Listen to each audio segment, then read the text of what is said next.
Hello, Viv. Hello, Jonathan. Hi. Now, we're at a protest outside a migrant hotel in Bournemouth, the Britannia Hotel. It's Friday evening, 15th of August.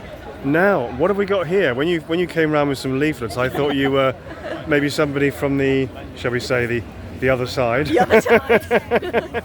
Politely coming through to maybe challenge the way that we're thinking. So this demonstration obviously is against migrant hotels. It's about the third or fourth one we've done. What have you got here, Viv?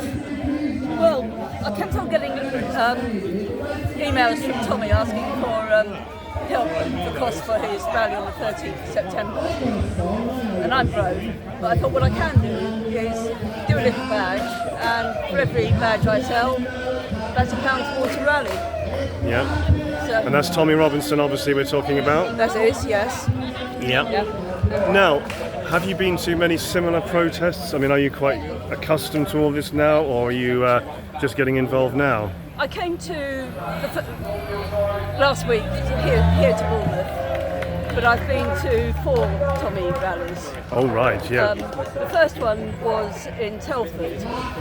Right. And I went because, having learnt of the scale of the thing, which was, I think it was a population of 1.7% Muslim, and over 1,000 girls had been attacked.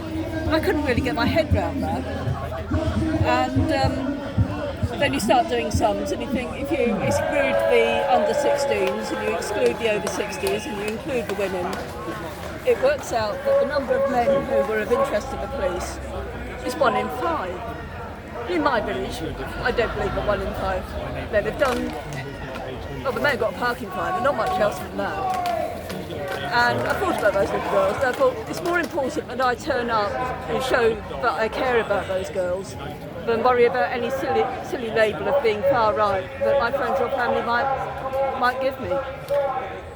What is your reaction, Viv, to people who say, but look at what white British men do, look at the crimes that are committed by the indigenous population in this country, how are people from other countries any worse?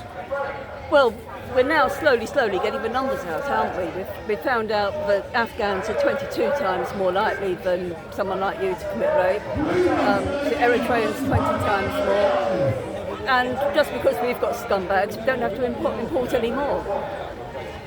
That's a very good point. Do you find yourself having a lot of debates on social media with people about No, these I keep very major clear of issues? social media.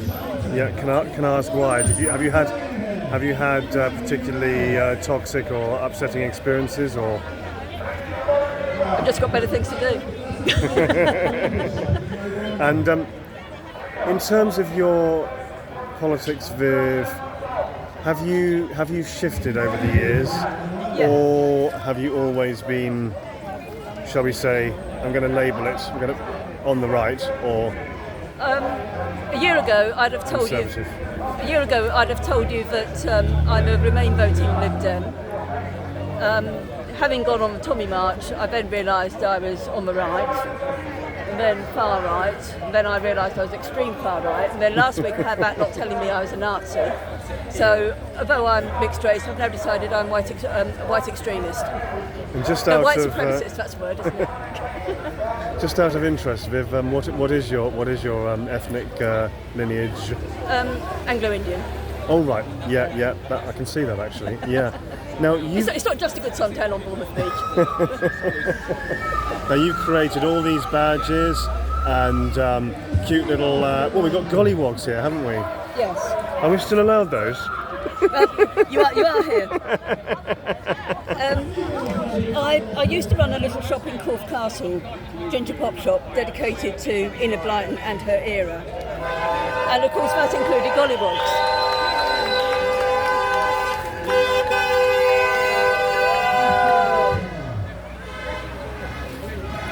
We do get a lot of support, don't we, when people are driving past, Viv? And the more I found out about their history, the more I liked them. So one of the things I found out was that one of the first things that the actual Nazis did in the 1930s was to ban gollywogs for German children. The Nazis said that if German children Aryan children were to have black dolls or gollywogs, there may be distinctions, then they might come to love them and then come to think that black people were their equal. So all these idiots saying that gollywogs are racist, from the very start they have not been. That's really interesting. A lot of people wouldn't have known that. Yeah. So when you finish watching Jonathan's film, if you'd like to go onto my little video, which is called Good Golly, the Toilet Fought Fascism. It's a 20-minute history of gollywogs and why we can be proud of them in our society. Yeah. Now, give us some examples of the slogans and the themes that you've got on your badges and your here, for example, the gollywogs, as you just mentioned. Well, the thing I've had done, and I hinted at earlier, is the Tommy Robinson badge, because just like Tommy, poor Golly had his name blackened by people who were trying to detract from exposing paedophiles by calling them racist. And in Tommy's case, of course, he was wanting justice for the people who raped his cousin. But for gollywogs, it was the Inner London, ISCA, found out that 700 children had been sexually abused in London care homes. But rather than address that problem, they decided to make a big song and dance about how gollywogs were undermining black children's self-confidence. And nothing like as much as being sexually abused in a children's home. No, I mean, Vivian, a lot of people say that we're generalising, making sweeping generalisations, and we're over-demonising the gentlemen in these hotels. We're talking too much about crime, and we're not seeing them as a mishmash of personalities and human beings. What would you say to someone who says that we're over-demonising or over-stigmatising the men in these hotels? Well, yesterday there was a very interesting case of one of these migrants who decided to walk into somebody's flat in the vicinity of the Britannia Hotel in Canary Wharf, and quite obviously he was getting mixed messages, because if you're allowed to walk into someone's country without being challenged, why shouldn't you walk into someone's home without being challenged? You can walk into a country and here you get given all sorts of lovely free stuff. Perhaps the poor lady, I believe she was 80 and blind, wondered what he'd like to have from her. Yeah. I mean, I've always said, Viv,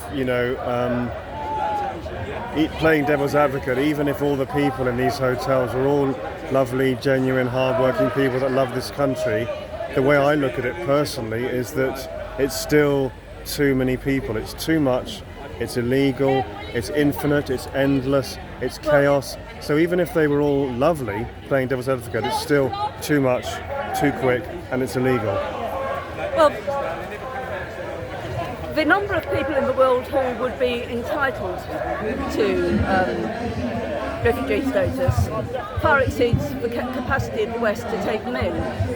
So if we were to have every homosexual from Africa, if we had every Muslim woman who was running away from forced or arranged marriage, we would just see. When I was a kid, I remember someone like Chauvinitsky as a dissident coming out of the Soviet Union, and it was headline news, and it was one, maybe two in a decade that I remember. But